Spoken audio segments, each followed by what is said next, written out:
Алтын қайық аңызында аты айтылатын, қызына арнап секер көлін жасатқан, алтыннан қайық соқтырған хан, ол Әз Жәнібек хан екенін сіз білесіз бе? Шыңғыс ханның жошыдан тараған ұрпағы Өзбек ханның ұлы Әз Жәнібек сарайшықта жерленген Алтын Орда хандарының бірі. 1342-57 жылдар аралығында билігі кезінде Алтын Орданың саяси, мәдени және экономикалық дамуына айтарлықтай зор үлес қосты. Бұл кезең Алтын Орданың салыстырмалы түрде тұрақты және гүлденген уақытына сай келеді. Билігі кезінде хан ақша айналымымен тиын соғу ісіне көңіл бөлген. Бұл ішкі және сыртқы сауданың дамуымен және мемлекеттің қаржылық тұрақтылығын қамтамасыз ету қажеттілігімен байланысты болды.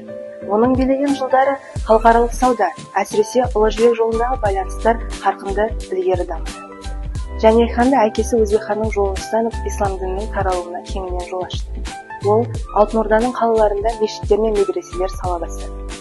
Сонымен қатар, осы кезеңде сарайшық тек әкімшілік емес, рухани орталыққа да айналды. Ел арасында данышпандық, парасаттылық, әділдік танытқан адамдардың атына қосылатын Әз сөзі Жәнібек ханның билігі әділ, діни тұрғыда тақуалы және елге сыйлы хан болғандығын көрсетеді. Халық оны тек билеуші ретінде ғана емес, рухани көшбасшы ретінде қабылдаған.